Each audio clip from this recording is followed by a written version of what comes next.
Good evening. So I'm online to talk about some present issues in the landscape of geopolitics, global politics. My today's podcast is on some major issues globally, which includes BIMSTECT Summit, Gaza aggression by the Israeli Authority, EU Middle Asia Summit, Ukraine-Russia war, and how polarization is being made is reshaping the world, or how these issues are becoming more and more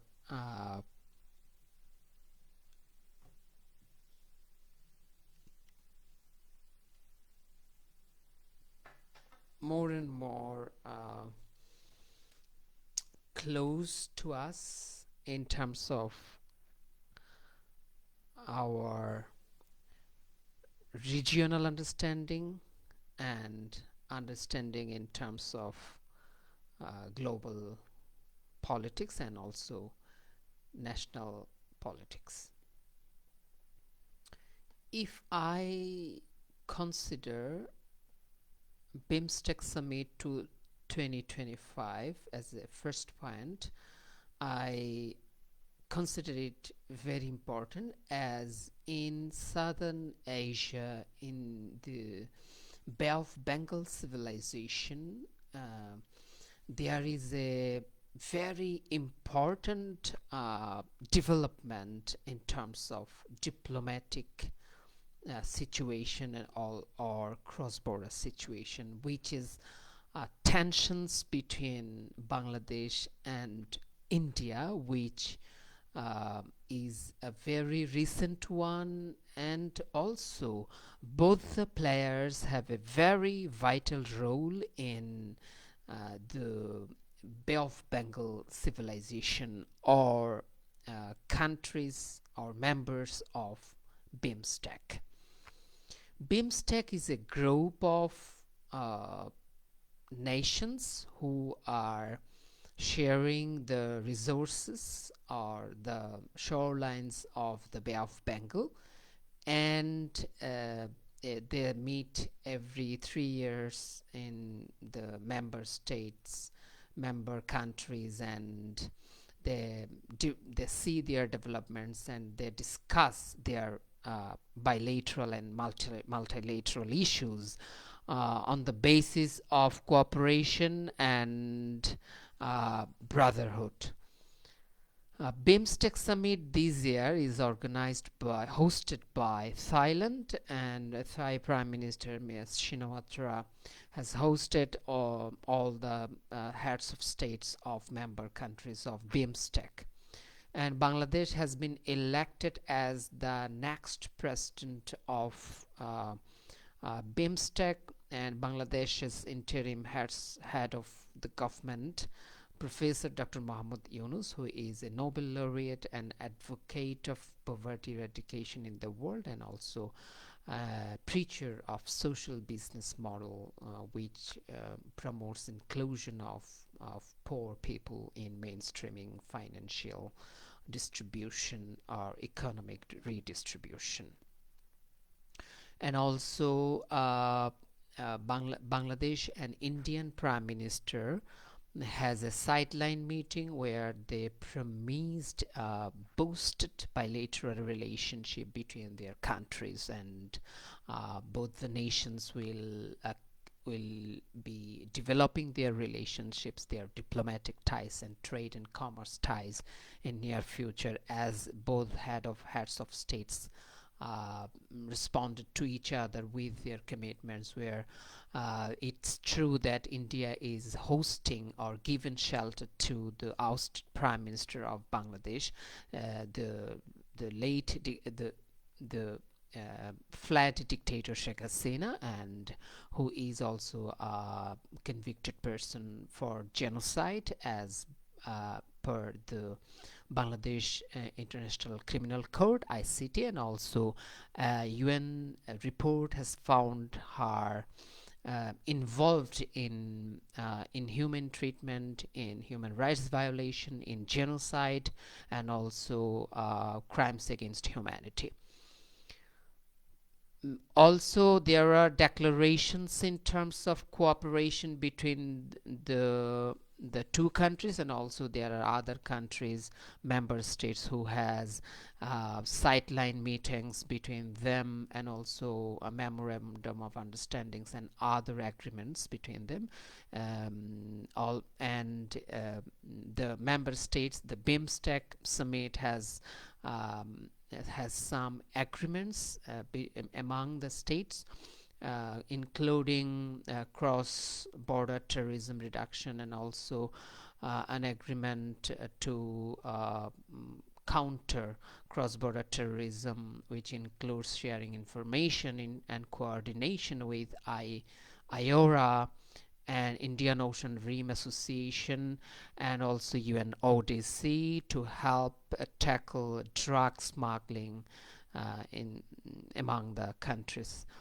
There is a Bangkok 2030 declaration, which outlines the future of the BIMSTEC member states, and also how the BIMSTEC member states will promote peace and prosperity, and also to help reshape the economy of the member countries, sisterly countries and brotherly countries, where the economy of BIMSTEC countries is $4.7 trillion, which is 25% of the ASEAN total economy. So these countries are very important in reshaping the geopolitics of Asia, and in fact these members contribute a lot in reshaping the Indo-Pacific geopolitics, and also trade and commerce and economics. My next point is Gaza aggression. I am not furious, I am thoughtful.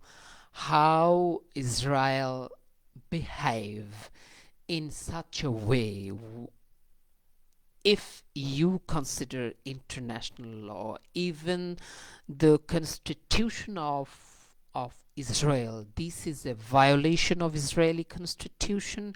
This is a violation of international humanitarian law. This is a violation of international customary law. This is a violation of human rights. The way, even after the ceasefire, the way Israeli occupying forces are aggressing Gaza, bombarding, destroying civil infrastructures, hospitals, children hospitals, maternity clinics, praying grounds and mosques, graveyards, refugee settlements, especially IDP camps, safe zones, children parks, drinking facilities, NGO facilities, cooking facilities, and also other infrastructures, especially civil infrastructures and living places. They are destroying everything abruptly and indiscriminately. This bombardment, this killing, and these air raids are clear violation of human rights and international human rights law and international humanitarian law. But we cannot stop them. There are analysts who are saying that this is a collective failure of international community to bring the Israeli authority to book, and there is no commitment from international community to bring peace in in Gaza, in Palestine, and the UN has failed to ensure protection for Gazan and also the Palestinian people, and to hold the Israeli military accountable for the violation of international human rights law and humanitarian law, and also to breach the Geneva Convention as agreed ceasefires are to be respected and to be maintained and to be upheld by the signatories and the other parties of the agreement.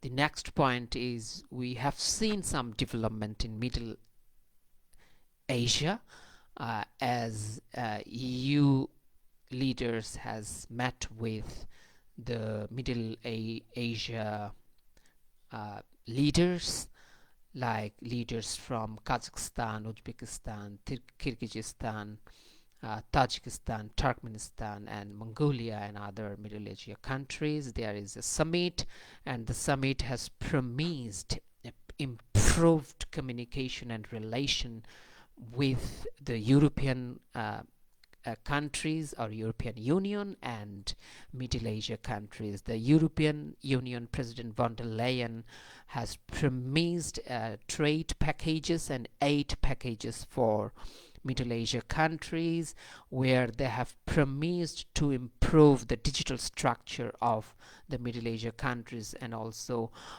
Middle Asia countries are promised to provide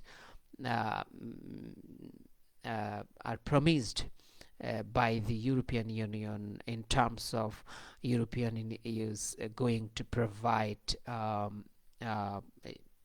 important technologies to support extract the minerals of Middle Asian countries and to use them in a sustainable way, and also the European Union offers trade routes, transportation and communication to the Middle Asia countries to have trade and commerce between the region, and to enhance the existing trade and commerce to bring down the trade deficit between the region. So this is a very important development, as the Middle Asia members of that summit are the members of ex-Soviet Russia. So they have kind of relationship with Soviet Russia, and also they are now trying to build relationship with the European Union, or European Union is using the relationship and also building more stronger ties with the ex-members of Soviet Russia. So it has some kind of significance in terms of putting pressure on the shoulder of Russia, and also lightweighing Russia's trade influence on Middle Asian countries. So this summit will help rebuild and reshape politics in Middle Asian countries, and also the political and diplomatic expansion in terms of positive relationship building of the European Union. The next point is Ukraine and Russia war. There is a ceasefire between Ukraine and Russia, and there is a phone call between Donald Trump and Russian President Vladimir Putin. Let's see how the ceasefire will get into a solid solution, and how the parties will get into the table and will start dialogues to see a sustainable solution to the crisis although it's indicated by the analysts that as Donald Trump took office in last couple of months, we see developments in terms of international relationships, specifically US policy towards Ukraine and Russia. So we see some heated argument between the president of Ukraine, Vladimir Zelensky, and US President Donald Trump in the White House, where Ukrainian president has been called to the White House to discuss the future of Ukraine-Russia war and the flow of aid of US to the Ukrainian Authority. So as there is a kind of demotion in relationship between Ukraine and the USA, we see lesser commitment by the US authority towards Ukraine, where the foundation of the warfare or Ukraine's war machinery, US aid packages the lifeline of the entire Ukraine war machinery. So there is a shift in this regard too. So if we consider Ukraine-Russia war, US response to these crises is a very important issue, as USA is also putting pressure on NATO to bring up their military expenditure from existing 3% to 5%, which is putting extreme pressure on the shoulders of EU states, as they are now going through some kind of budget cuts and reshuffle of their budgets, and also mobilization of their internal and external resources in terms of bringing up their military expenditure. So we see different kind of scenario in international politics, be it BIMSTECT Summit, Gaza aggression, and EU Middle Asia Summit, Ukraine-Russia war. So there are different players, there are different beneficiaries. So different players are trying to reiterate their position, and also the beneficiaries are negotiating with the players. So the geopolitics is getting more polarized, but maybe we can see multipolarization, which is good in some point, but also the players are getting unrest. That restlessness may lead them to more blind in implementing their external policies or foreign policies. So let's see how the players are interpreting these polarization, and also how beneficiaries can come up with more sustainable way to use the polarization in favor of their nation states. Thank you.